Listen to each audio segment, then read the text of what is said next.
This is something that I think you have done more prominently than anybody in the family thus far. But sometimes there's a feeling like I want to play my favorite character from The Princess Bride in D&D. Yeah. And while, you know, you should be able to play whoever the fuck you want, there are a lot of people who are like, oh, I hate it when people try to make particular pop culture references in D&D. It's so immersion breaking, yada, yada. Yeah, people are allowed to be wrong. So what makes you want to play a meta reference in D&D or a TTRPG? There's two reasons. One is because sometimes role-playing a homemade character, like somebody can, like with my current character, Histig, it has flip-flopped back and forth between various different things of how he acts, and it's been very hard to have some continuity in how he reacts to things. And I find just me as a person, because me as a person, like in real life, I have zero continuity in my personality. Like I am all over the damn place. So my characters are like that. But when I have a reference point, a solid reference point, it makes it so much easier for me to role play that character and to make choices about feats and if I'm going to improve this and how they're going to act and how they would respond, because I have a set like baseline of how to react. And for me, that's just, it's easier for me that way. The second reason is it's fucking fun. It's just fun, especially because if you don't do what I do, which is make their name just like slightly different, like, you know, instead of Inigo Montoya, she was Eniko Monticello. Like it was pretty easy to figure out if you make it far enough apart that nobody knows. For me, it's a game. How long can I get away with playing this character before you guys realize it's SpongeBob? Like, he plays a pan flute and like he's a bard. Every time the DM says roll for initiative, she says, I'm ready. I'm ready. Like, to me, like that's a full-on game. And I've done that in my campaigns as a DM. Have like meta references to shit and just wait to see how long it takes you to figure out that you're just playing a giant game of chess. You just haven't figured it out yet. Like, I love that kind of stuff because it's entertaining. For a while in our home game, I was putting Chicken Boo in various cities. Like, I believe Sihon Otto was the one who was like going to try to buy potions, and the vendor was just clucking at her. And like, there was going to be a thing where if she said, this guy's just a chicken, like she was going to get run out of town by an angry mob. It's not chicken, it's Chicken Boo. Damn it.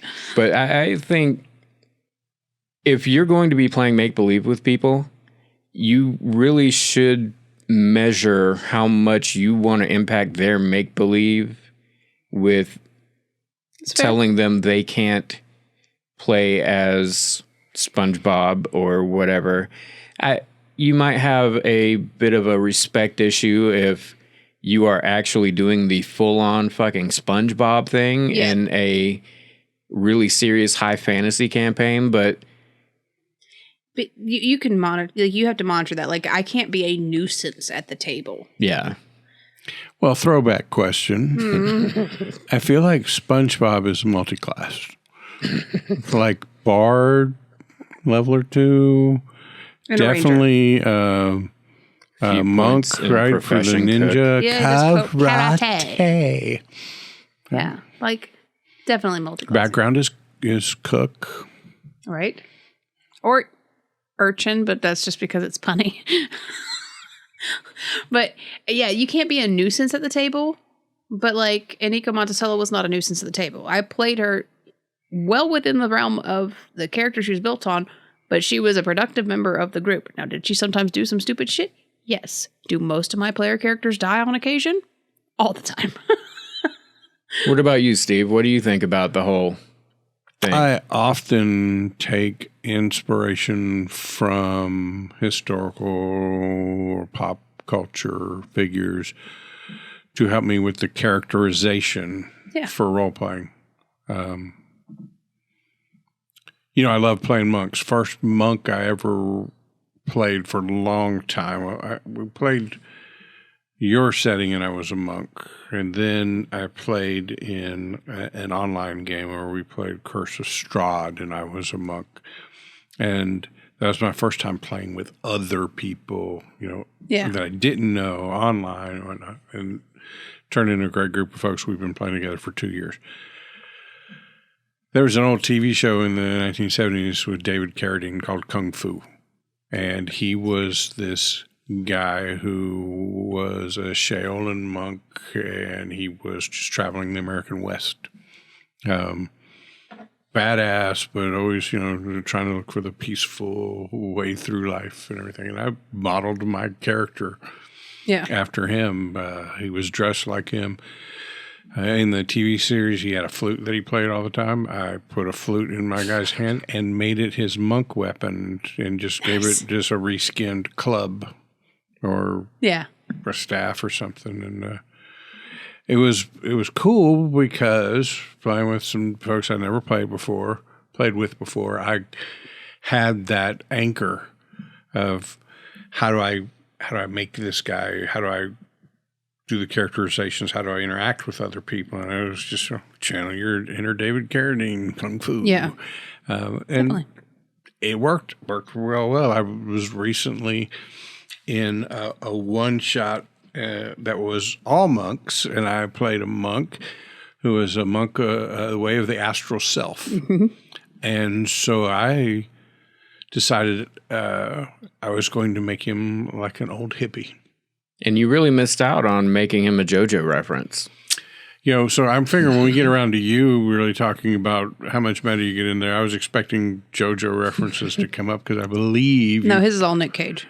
Put some in ours. He has claimed to have thrown some JoJo stuff into the Wild Mountain stuff. I've caught a few of them. I'm so unfamiliar with JoJo that I don't know that it's happening, which makes John chuckle even harder. Right. He doesn't care if anybody else gets his jokes. He doesn't, because I don't know what's going on. Like me and you depend on other people to laugh on our jokes, not John. John does not give a shit if you get it. But for my old hippie way of the astral self monk, I went on my Amazon Prime account and started watching Cheech and Chong That's exactly movies. what I thought you were Tommy gonna say. Chong was the inspiration for my, yeah, man. Yeah, man. Yeah. Dave's not here, man. and it was a blast, but it's a really good way for role playing to give you that center, that anchor for your character. Yeah. And I think a lot of people, even the folks that are, you shouldn't do that, they're drawing inspiration from somewhere, whether it's consciously or subconsciously. Because all of these characters we've named, they're archetypes. Right. You can find them across many different medias and books and televisions and movies. They're reskinned and they have flavor, but there's an archetype to a vengeful pirate. There's an archetype to the, traveling monk. It's an archetype. I just found a particular version, a skinning of it that I like, that resonates with me, and I'm using it. But just because you can't put a name to it doesn't mean you're not using a standard archetype for something. And when you're not, you end up with these mountain biking, witch clerics, that just like this, that are just like this hodgepodge of things, because archetypes are important. Like they're used in all kinds of media. So I think this kind of goes with the subject too. I remember seeing a thing online about, this is right in my wheelhouse, folks that make hidden puns in their character names. I love that. Yeah. I do too. I don't have one off the top of my head to give you, but whenever I see somebody that's come up with a cool name for their character, and then you stare at it. And this one guy was bragging on it like they were 17 sessions in, everybody was 12th level, and then just out of the blue, the DM said the name for the 1,000th time, and it hit him that it was the world's worst pun, and dice was throwing across the table. I love shit like that. That's when you know a pun's really stuck. It's when somebody gets irate. Yep. Do you remember my druid that when he went into action would get bigger, and his name was Penis? Yes. Yeah. Yeah, that was a meta reference that we all got the first day. What's the name of your character? Penis? Really? The worst thing was he asked earlier, hey, what's your character name going to be? And I told him. And then we get here, and on the pool table are the name placards. Yep. That have been hanging out all day with grandma walking past it, hopefully not reading it. And I'm turning beet red, oh man. Because it was spelled the same. Yeah. Yeah, that was our Salt Marsh campaign, and I was like, there's 6 people around this table, 6 or 7, and like, I'm not going to remember everybody's character name, so I made little placards and put them in front of you guys. So. Yep, so right in front of John, just penis. Just written out for Grandma and everyone and our children. But that's why for our Call of Cthulhu...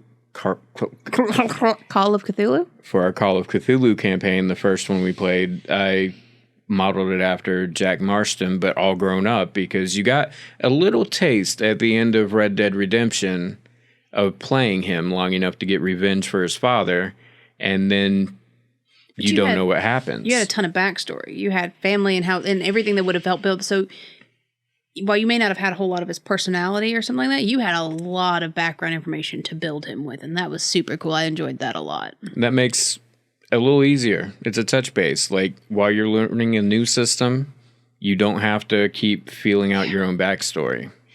Yeah. And we've explored this several times when we've done the Name That PC episodes, right? And we build player characters in different systems based on real-life historical or pop culture figures, and then we play the game and try to figure out who this is. I love that game. I developed that game. I mean, it's a very good game. It's a great game. It's a lot of fun. It's fucking great. But you know what else it leads to when you build that? Like you were talking about feats. Yeah.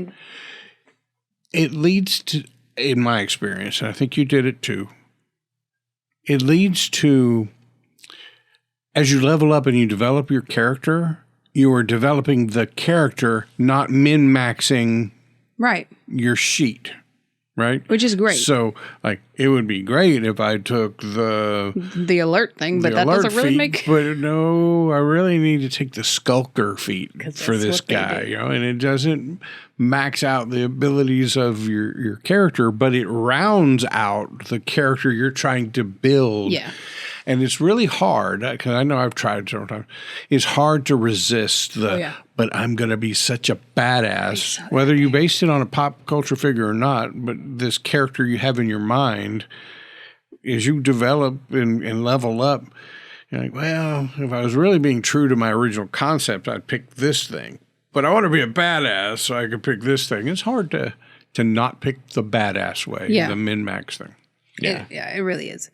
Or to take in the environmental factors of like, well, this is a campaign and we've been fighting a lot of these folks, and if I take this feat, you know, I'll learn their language, but it doesn't really fit. Like, it keeps you from metagaming to an extent, and I don't know, I just really love it. I don't know that I could go back once I figured out that I could pretty much take any pop culture reference I wanted and have fun building a character with. I don't think I could go back. I mean, so far, all my characters have been built off somebody. Alice Green was based off of Evie O'Connell from The Mummy. I was just 100%. To ask you, because I was sitting there thinking, okay, wait a minute, what about Alice Green? Evie O'Connell from The Mummy. That's good. Right on down to the way she dresses. If you pull it up, like I literally pulled up source references of her in that movie so I could figure out my cosplay. It's point on point. That's why the brown wig, like,